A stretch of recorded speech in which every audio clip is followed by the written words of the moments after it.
I avoid like scaling myself against other artists or looking too hard at the numbers, because to me, I've come to make myself recognize this and take it in, because any other scale is only going to make you feel bad.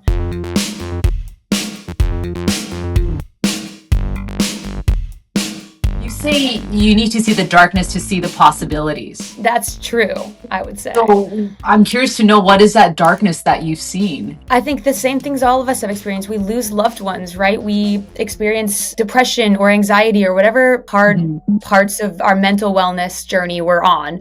We have fears, we have fights, we have loss, and we have failure. But within that, we know what we're capable of. And I think if you live life afraid of experiencing any of those emotions, you won't be living life at all. So we have to be willing to put ourselves through hard emotions to actually really experience the best things out of life too. It's about the full range. And I encourage people to always take the more exciting option, because either way, you're going to have a good story to tell. I've learned how to cry recently. Yeah.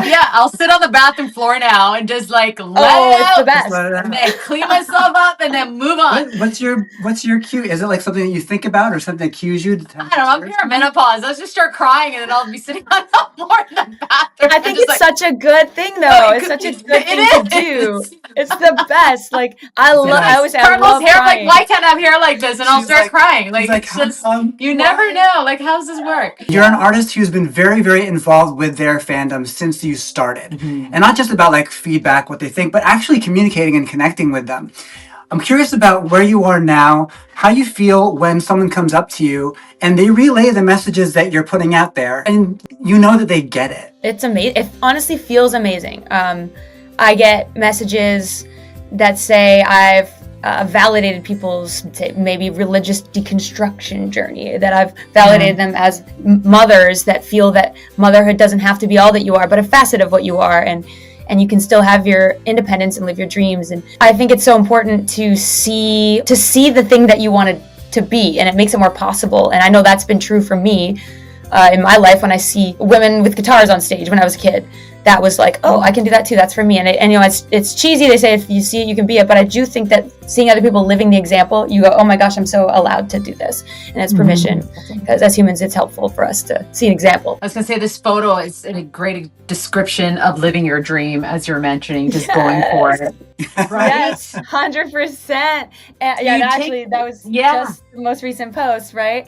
That was a day that Gwen Stefani was headlining, just watching her and, you know, knowing how I was watching her perform and just like realize how much that had influenced me. The way that she is on stage, she's so beautiful and put together and so accomplished and so talented, but she's kind of like broing around on stage, and you know, you can tell she came from the rock world, and there isn't one thing that she's supposed to be. She did everything that she wanted. She didn't have to fit into a mold. And I was like, that has influenced me more than I even know through my life, you know, growing up watching her. I wanted to know from you how you gauge like success for yourself. You're talking about watching someone on stage who you've watched since you were very young doing their thing. And we have these conversations a lot about like what's next, what's the ceiling, that sort of thing. You're interacting with artists from the top all the way to like starting. Where do you see yourself on that scale? That's a great question. I think all of us are wondering that about ourselves. Like, where are we at? What is our limit? What is the amount that we probably can achieve in our life? Like, and that is something that I avoid. I avoid like scaling myself against other artists or looking too hard at the numbers, because to me, I've come to make myself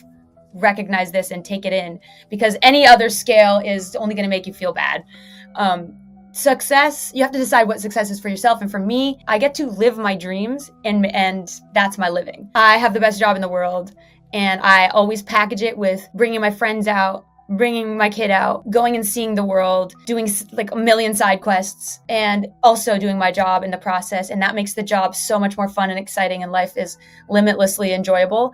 And I make a living off of it, right? Like, to me, that's a successful career. Like, that's a successful life, because to me, it's not like I got to go and achieve this level of success to be happy, because I won't be happy. Happiness is what you're doing right now. Going back to what Alive Again is about. Like, this is it. Are you happy now? And is this, you know, are you constantly challenging yourself? And are you constantly wanting to get better at your art, but not at the expense of your own happiness? Like, that's success to me. If you were to talk to someone who's feeling at that point when they're like, they know what they want to do, they feel like they might be doing it, but it doesn't feel right, and they might be on the verge of giving up, what would you say? If it's something that you love truly, you will get there. Like, I think everything takes time. I think if you are a real artist, you will never quite think you're good enough, and you're never going to quite think you're there. And I think Paul McCartney was the first person I ever heard say that, where he's probably one of the most accomplished musicians in the world, and he still thinks he's not good enough. And I think that's actually a great thing. If you think you're not good enough, then stick it out, because you're going to keep growing and you're only going to keep getting better.